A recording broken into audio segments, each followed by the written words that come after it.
பூமியில் வாழும் சித்தர் என்று போற்றப்படும் சித்தர் வெள்ளங்கிரி சுவாமிகள் ஜீவ சமாதியில் அவரது 41ஆம் ஆண்டு குருபூஜை திருவிழா மாசி மாதம் வளர்பிறை புனர்பூச நட்சத்திரத்தில் 27 பிப்ரவரி 2026 வெள்ளிக்கிழமை அன்று மிகச் சிறப்பாக கொண்டாடப்பட்டது. பொதுவாக கோள்கள் செய்யாததையும் குலதெய்வம் செய்யாததையும் குருநாதர் செய்வார் என்ற சிறப்பு இந்த சித்தர்களுக்கு உண்டு. சித்தர்கள் ஜீவ சமாதி வழிபாட்டில் தனிச்சிறப்பு என்ன தெரியுமா? நாம் வசிக்கின்ற ஊரில் காவல் தெய்வங்களாக இருக்கும் மாரியம்மன், காளியம்மன், கருப்பராயன், துர்க்கை, முருகன், விநாயகர், லக்ஷ்மி, சரஸ்வதி போன்ற தெய்வங்களை நாம் வழிபடுவதும் அவர்களுக்கு திருவிழாக்கள் கொண்டாடுவதும் இச்சா சக்தி என்று கூறுவார்கள். பழனிமலை, அறுபடை வீடு, சபரிமலை இவைகளுக்கு மாலைகள் அணிந்து கொண்டு 48 நாட்கள் மண்டல விரதங்கள் இருந்து பாத யாத்திரைகள் சென்று தெய்வங்களை வழிபடுவதை கிரியா சக்தி என்று கூறுவார்கள். இவை இரண்டையும் கடந்து நமது பிறவியின் தர்ம கர்ம பலனை உணர்ந்து கொள்ள சித்தர்கள் வழியில் தியானம், தவம், யோகம் போன்ற சைவ சித்தாந்த வழியில் அகமே பிரம்மம் என்று உணர்த்தும் வழிபாட்டு முறையே சித்தர்களின் ஜீவசமாதி வழிபாடு.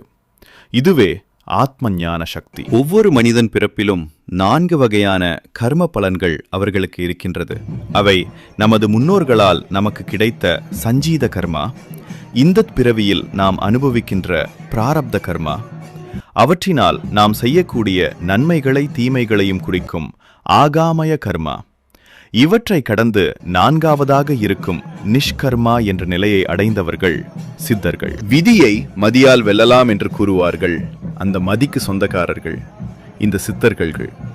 எனவேதான் ஜீவ சமாதிகளில் பௌர்ணமி பூஜைகள், தியானங்கள் மிகச்சிறப்பாக கொண்டாடப்படுகின்றது. இந்த குரு பூஜை விழாவில் அவருக்கு சொல்லாலும் பொருளாலும் செயலாலும் சேவைகள் செய்கின்ற வெள்ளியங்கிரி சித்தரின் சீடர்கள் இவர்கள் குரு பார்க்க கோடி நன்மை என்று கூறுவார்கள். அப்படி இவர் பார்வையால் பல நன்மைகளை அடைந்து இன்று வரை அவரது சேவையில் ஆத்ம சந்தோஷத்தோடு பணியாற்றும் அனைவருக்கும் இந்த பதிவின் சார்பாக நன்றியை தெரிவித்துக் கொள்கிறோம். அப்படி இந்த ஜீவ சமாதி வழிபாட்டினால் நமது வாழ்வில் நடக்கின்ற பிறப்பு, அழகான வாழ்க்கை, திருமணம், குழந்தை பேறு, பட்டம், பதவி உயர்வு, மேற்படிப்பு, நோயற்ற வாழ்வு, மக்களுக்காக நாம் செய்யக்கூடிய சேவைகள், இவற்றில் எந்த தடைகள் வந்தாலும் நமக்கு வழிகாட்டும் இடம் சித்தர்கள் வாழும் ஜீவசமாதி வழிபாடுதான் ஆகச்சிறந்த வழி. இந்த சித்தர்களை வழிபட உகந்த நாட்கள் பௌர்ணமி தினத்தன்று வழிபடுவது, வியாழக்கிழமை நாட்களில் வழிபடுவது சித்தர்களின் குரு பூஜை நாட்கள். அவர்கள் ஜீவனொடுக்கிய நட்சத்திர நாளையே குரு பூஜை நாளாக கொண்டாடுவார்கள். அதில் கலந்து கொள்வது மற்றும் கார்த்திகை தீபத் திருநாள், மகா சிவராத்திரி, மாத சிவராத்திரி, மாத பிரதோஷம் இந்த நாட்கள் இவர்களை வழிபட மிக உகந்த நாட்கள்.